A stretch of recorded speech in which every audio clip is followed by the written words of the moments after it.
Por favor, Joshua, it's your turn, my dear. Go ahead.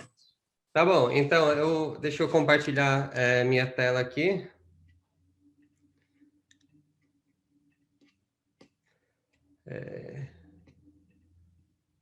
Dá para ver? Tranquilo? Tranquilo, tranquilo, pode ir. Ótimo. Então, hoje queria falar um pouco sobre mistura de código Wari com português como uma prática discursiva inovadora. E é um trabalho que ando desenvolvendo com minha colega Marcelina Ororamchien. Você vai ouvir um pouco dela daqui a pouco. E esse trabalho começou com conversas do professor Abel Oronal no Rio Negro Ocaia, uma aldeia Wari, que ele está escrevendo sua tese sobre empréstimos e neologismos em Wari. E depois das nossas conversas ficou bem claro que tem um processo ali além de mero empréstimo, que eu estou chamando de mistura de código. E daí no Amazônicas passado, em Equador, eu estava conversando com isso com nosso colega afinado, o Peter Mausken. E o Peter me incentivou, né, sentou comigo, olhou nos dados e me incentivou a estudar isso um pouco mais. E já ano passado, o nosso colega linguista, Orual Pandran, ele estava trabalhando comigo, discutindo essas questões e, infelizmente, no início desse ano, a pandemia levou ele, tão jovem. Então, queria, assim, reconhecer a contribuição dessas pessoas e também dedicar esse trabalho ao Peter e Orual, nossos colegas linguistas. Aí, não sei por que não passa. Tá. Então, quando falo de mistura de código, estamos falando do uso de duas ou mais línguas dentro da mesma conversa, ou até mesmo dentro da mesma frase ou mesma oração. Então, é um comportamento exclusivo, linguístico exclusivo a indivíduos bilíngues, pois você tem que ter competência em ambos os códigos para poder manipular esse recurso linguístico. E queria destacar logo no início que isso é uma manifestação em tempo real de contato linguístico. Os trabalhos iniciais que trataram desse assunto, do Labov, do Gumpertz, eles trataram como um processo meio aleatório, estilístico. E a partir do trabalho da Poplack, em 80, ela identifica que não é uma coisa aleatória, que sim tem regras, como, por exemplo, quando você tem dois códigos, você só pode fazer alternâncias de uma maneira que evita conflitos na ordem dos constituintes sintagmáticos inseridos. Quando procurei nos últimos anos, eu vi que tem pouco estudo sobre mistura de línguas indígenas com português. Eu achei alguns casos na tese excelente do Mutuá, né, que a Bruna mencionou, ele trata disso no final, que é muito bom. Também tem um trabalho da Cíntia Neves, que trabalha com narrativas para QTG e a inserção de português também. Mas fora disso, não conheço tão bem essa literatura, mais ainda no contexto ameríndio brasileiro. Então, se alguém tiver referências, sugestões, por favor, me encaminhe. Tá, então, no nosso estudo, a gente está argumentando que a mistura de código Wari português é uma ferramenta no repertório linguístico dos Wari bilíngue, e que essa ferramenta está gerando um novo registro, ou seja, uma nova variedade estilística na fala desses indivíduos. O objetivo que temos aqui é apresentar uma descrição preliminar de quem faz isso, quando se faz e como se faz. Eu e a Marcelina estamos desenvolvendo um corpus audiovisual de conversas transcritas entre indivíduos bilíngues, incluindo coisas como fala intergeracional, discursos políticos e conversas cotidianas. Está servindo para suplementar e complementar meu corpus de Wari monolíngue, que é basicamente narrativas por anciões. Estou vendo muito no chat, espero que estão me ouvindo. Ah, tá, beleza.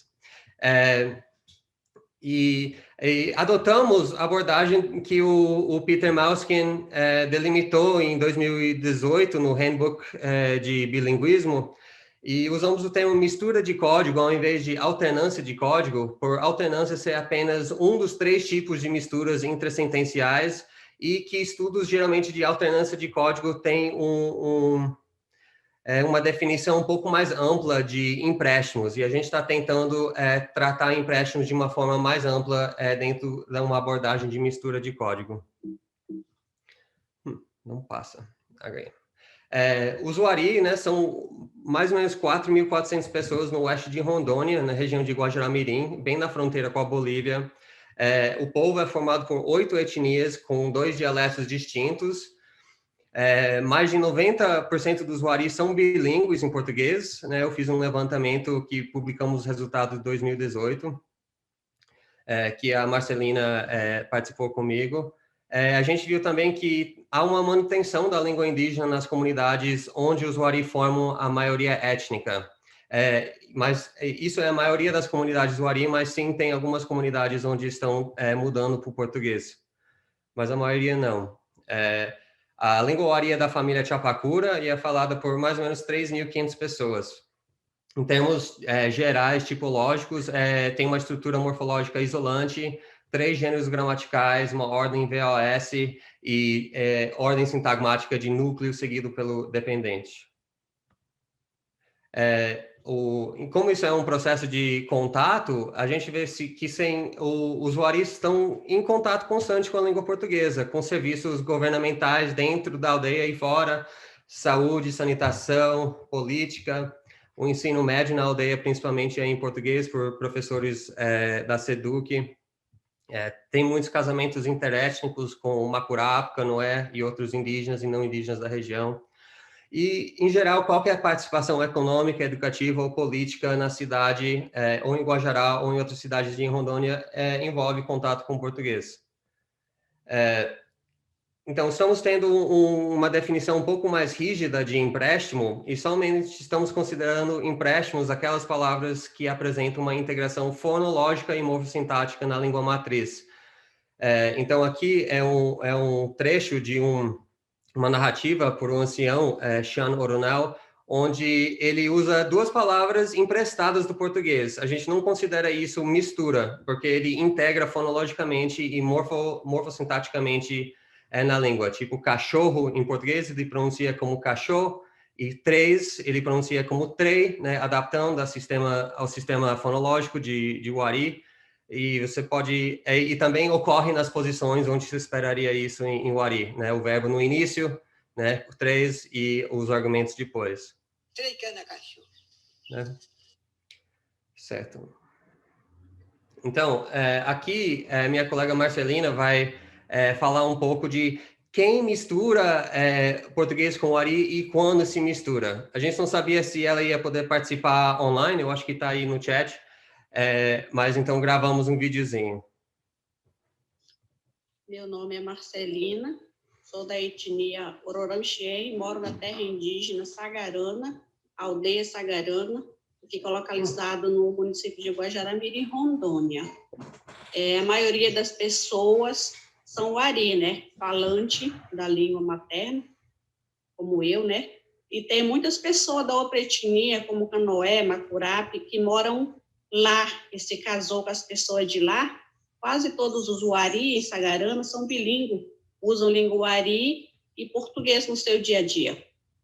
E também, quando falam Wari, muitas vezes misturam o elemento português na sua fala, né? Então, queria falar um pouco de quem faz essa mistura e quando as pessoas fazem essa mistura. Depois, Josué vai falar um pouco, né? Como faz essa mistura.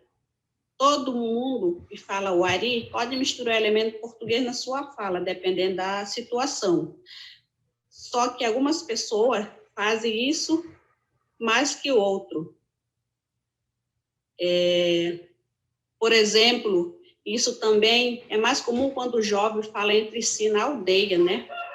E também quando o adulto está falando com alguém mais novo. Raramente você ouve idoso, né, misturando muito português no seu Wari. Por exemplo, em reunião sobre as coisas políticas ou administrativas da aldeia, parece que as pessoas estão tentando mostrar para quem ouve e entende bem tanto o mundo Wari quanto o mundo dos não indígenas. E também vejo que a gente mistura mais português na fala Wari quando estamos na cidade falando de coisa de cidade, né? E quando estou na universidade falando com as minhas colegas Wari, temos que falar muitos conceitos e não são comuns na língua, às vezes fica mais fácil falar usando a frase ou palavra ou até uma sentença em português para completar, né? Muitos Wari acham que misturar português na sua fala, na sua língua indígena, é algo feio ou algo que está acabando com a língua. Mas eu não penso assim, né? Isso é algo que faz a gente todo dia, até sem pensar, é algo que deixa a nossa língua viva e deixa a gente usar nossa língua para falar em qualquer situação. Muito obrigado, Alina. Então, a Marcelina acabou de falar um pouco de quem se usa, né? Fala direcionada a crianças e jovens, fala sobre política e administração, que é mais comum em contextos urbanos.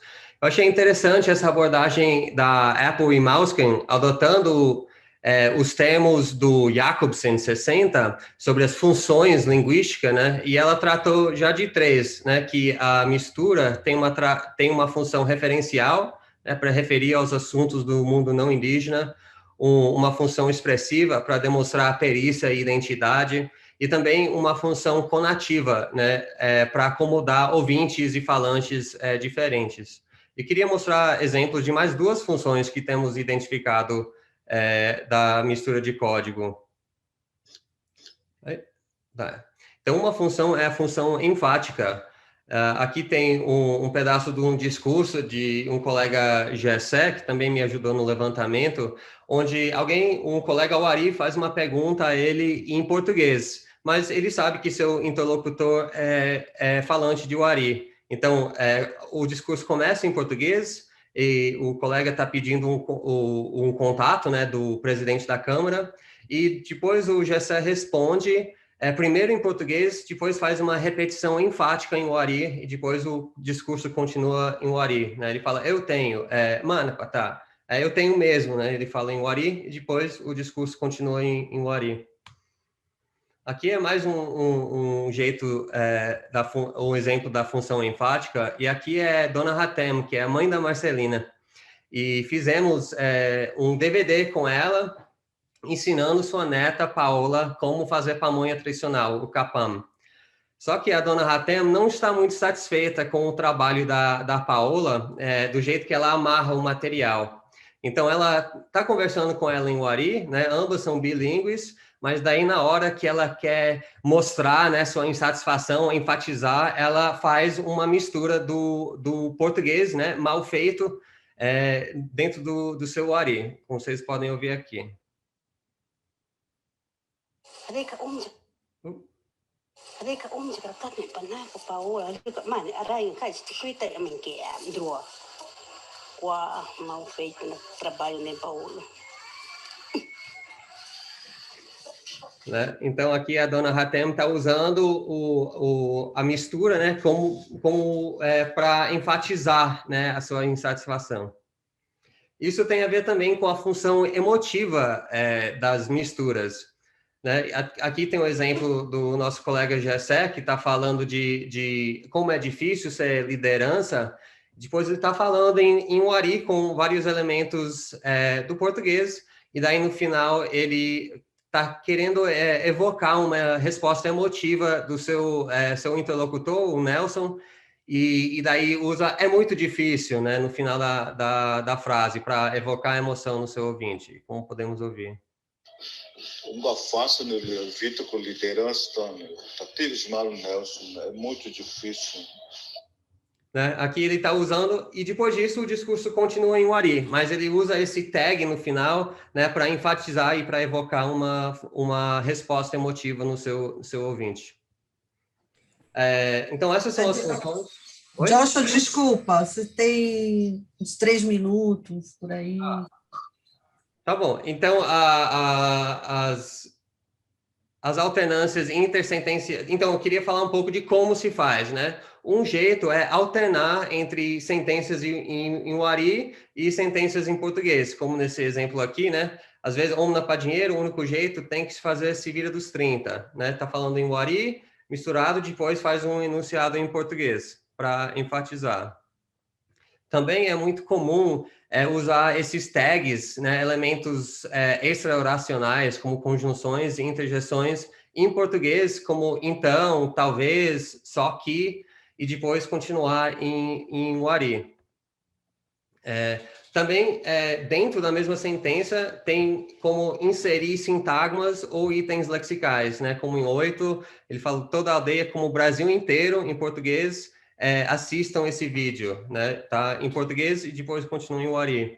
Também no outro exemplo fala de sala de aula, usado do português. Geralmente os verbos são inseridos, verbos de português são inseridos com flexão infinitiva e a conjugação é feita pela gramática Wari, como em des, e adjetivos de português geralmente ocorrem numa posição verbal, né, no início da oração, e interessantemente concorda com seu argumento, né? Então, nesse exemplo, esse vereador masculino foi o único que lutou. Você vê que a forma único é usado no predicado. Substantivos não ocorre com flexão, e se quiser pluralizar, podem usar o coletivizador oro, e daí, nesses casos, demonstra concordância plural no resto, em outros elementos da oração. E é comum encontrar substantivos em português em construções de posse, já que ambas as línguas apresentam uma ordem do possuído seguido pelo possuidor, que mantenha essa equivalência estrutural, né, como a vida dela, a vida Nequem, o time do Vasco, etc. Interessantemente, os substantivos são sempre tratados como alienáveis, mesmo que semanticamente são mais inalienáveis, como vida, o lado, e assim usa a construção de posse por partícula e não a construção de posse por sufixo, que os inalienáveis recebem. E a última coisa que queria mencionar é a convergência lexical e estrutural, que é comum encontrar orações onde todos os verbos e substantivos são do português dentro de uma matriz gramatical Wari, né? Como esse exemplo, como não é fácil a vida de liderança, fácil, vida e liderança, os elementos lexicais vêm do português, e toda a matriz gramatical, todos os elementos gramaticais numa estrutura isolante do Wari. Igual no exemplo 18 de mandar o documento.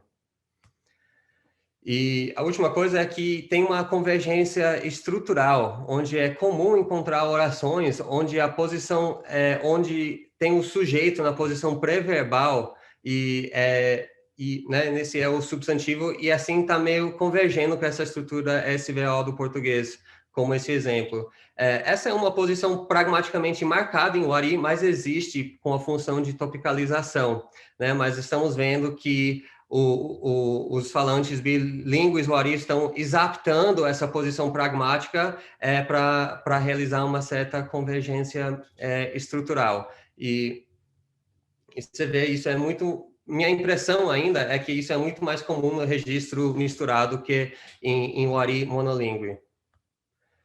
Então, para concluir, eu queria destacar que esse registro misturado serve para observar mudanças em tempo real, né? A gente sabe disso desde o início da sociolinguística variacionista, que, tipo, essas variações estilísticas, dialetais, são de onde vem mudança linguística, né? E aqui estamos vendo uma mudança de VOS para SVO.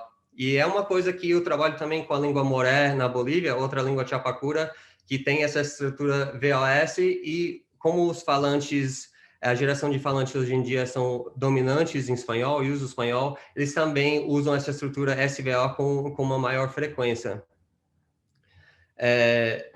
E também queria destacar que as estruturas das línguas envolvidas restringem a realização das misturas, onde e como se pode misturar.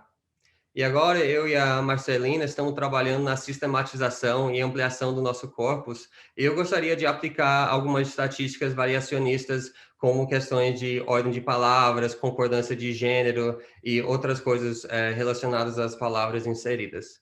E só para concluir, queria destacar a importância de documentar o uso cotidiano das línguas indígenas em contextos diferentes, porque eu comecei mesmo a estudar o Wari a partir de narrativas monolíngues, e são todos esses processos de mudança e de estilo. Eu não teria enxergado, né, se não parasse para pensar e olhar como pessoas realmente usam as línguas no seu dia a dia. Bom, é isso. Obrigado, gente. Eu estou aqui para comentários, perguntas. Marcelina está aqui também, eu acho. Muito obrigada, Joshua, foi ótimo, excelente. Obrigado. Já temos várias mãozinhas aqui, vou controlar, temos assim um pouco mais de 5 minutos, 7, 8 minutos. Não sei quem foi o primeiro que levantou a mão. Françoise. Sí, gracias, Josh. Era una charla muy bonita. Tengo dos preguntas. La primera es que no estoy segura de entender cómo hiciste con los préstamos, porque de lo que entendí que dijiste es que la POPLAC dijo que préstamos habían sido adaptados fonológicamente y morfológicamente, pero de lo que escuché de su trabajo reciente, hizo una charla en Abralín a vivo, y en esta charla explicó que de verdad cuando hay mistura de códigos, también hay adaptación fonológica. Entonces no sé lo que ella piensa ahora de qué es un préstamo, pero quería saber qué hiciste vos. Y la segunda pregunta es que al final, en la última diapositiva, hablaste en el futuro de aplicar estadística, y estoy curiosa de saber qué quieres buscar con eso y cómo lo vas a hacer. Gracias. Eu vou responder em português, Responde rápido, para não fazer rapidamente. vergonha. Então, primeiro a questão de empréstimos. Minha interpretação nos trabalhos mais recentes da Shana Poplack é que ela aceita mesmo palavras sem acomodação fonológica também como empréstimos e não como alternâncias de código. Geralmente trata essas misturas de código, se for de uma inserção lexical, quase sempre como empréstimos, ou o termo que ela usa, nonce borrowings, né? São tipo empréstimos de repentes. Então, a gente está tentando não restringir tanto nossa definição de mistura de código somente a isso. Sobre as estatísticas, eu falei que tipo é possível em Wari, por exemplo, prepor um sujeito ao verbo, mesmo que é uma posição pragmaticamente marcada. Mas então a estatística que a gente queria tirar, por exemplo, é a tendência disso ser mais comum na fala desse registro misturado. Entonces a comparar con un registro, vamos a decir, puro Wari, ¿no? Como o Wari mais comum de falantes monolíngues, exatamente. Okay. Gracias. Ok, vamos, não tenho a ordem das mãozinhas, sinto muito. Pere, rapidinho. Acho que a Aline foi antes. Então, Aline. Não, eu fui antes, mas pode falar, Peri. Era só um comentário do tipo, não é só o Inhangatu que é crioulo, como se diz na Abralin. Mas no exemplo 10, principalmente, pensando na distinção em empréstimo, e daí você coloca o verbo, mostra o verbo no infinitivo, com partícula. Você diz que é flexão, que daria a ideia de verbo, mas você parece marcar como partícula e não ficou claro. Mas a gente pode conversar depois. A língua é isolante, não tem flexão, é presa de pessoa e tempo, então é feito por uma partícula. E então, assim, eles integram, né, inserem o verbo em português com uma flexão infinitiva, e depois o resto da conjugação do verbo é feita por essa partícula, como qualquer verbo em Wari normal. Tá, mas daí o conceito de conjugação e de flexão precisa ser pensado. Você usou essa terminologia, ficou estranho. Everett chama isso de um clítico, embora eu não concordo muito com essa análise que é um clítico, mas tudo bem. É uma flexão, é tudo parte do predicado. Tá, ok. Várias mãozinhas levantadas. Também continuo sem saber a ordem. Bruna, están arriba en orden las cajitas, de acuerdo a cómo levantan. Lo acomoda así. Então, usted. Sí. Bueno, Joshua, rapidito. Linda presentación, gracias. Mi pregunta es la siguiente. Los ejemplos que has mostrado parece que indican que sería relativamente fácil y transparente elegir o identificar cuál es la lengua matriz de estas combinaciones. Pero ese es un modelo que ha sido bastante utilizado. Sin embargo, hay contextos en los que es difícil identificar cuál sería la matriz. ¿Sí? Entonces, tú has encontrado alguna situación así en tus datos en los que, por ejemplo, tú no sabrías decir si en este caso es el portugués la matriz, en este caso es el guarí la matriz, y cuáles serían los parámetros que nos ayudaría a identificar cuál es la matriz. Gracias. Sim, é uma boa pergunta, Rosa. A gente está tentando entender melhor. Tem essas coisas de alternações sentenciais, intersentenciais, onde é uma matriz Wari, depois uma matriz português. Isso é bem claro, e isso ocorre bastante. É dentro dessas convergências lexicais e estruturais que a gente vê que mantém todos os elementos gramaticais em Wari e não se encontra elementos gramaticais do português. Geralmente são inseridos sem flexão de número ou conjugação do verbo, né? Então, temos que pensar um pouco melhor como delimitar isso de mero empréstimo, né, nesse caso. Mas é uma boa pergunta. Não sei se respondi tudo, né? Mas... olha, Pilar. Sebastião. Beleza. Rapidinho, você perguntou no início quais são as literaturas, e agora não sei os autores, mas evidentemente se escreveu bastante exatamente nesses aspectos de criar um novo registro, de adaptar a situação ao interlocutor, as diferentes funções comunicativas, né? Exatamente com isso, você falou muito sobre o Jopará, né? Que o Jopará, a mistura de Guarani com espanhol, tem muito disso, né? Às vezes é basicamente Guarani com algumas palavras em espanhol, às vezes é uma mistura que é difícil dizer qual é a matriz, e isso depende do contexto, depende do interlocutor e da função de comunicação. Então, vale a pena procurar um pouquinho, que o Jopará tem muita literatura sobre isso. Sim, tivemos uma defesa sobre Jopará aqui em Novo México, da nossa colega Josefina, faz um mês, mais ou menos, foi aluna da Rosa. Então, ela tratou exatamente sobre essas questões e realmente é muito interessante.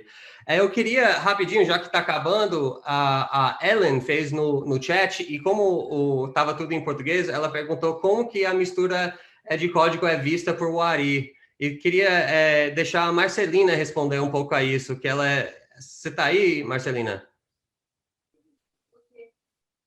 Então, alguém perguntou aqui em inglês no chat como que o Wari vê essa mistura de código, né? Qual é a impressão do Wari geral e qual é a sua impressão dessas misturas de código?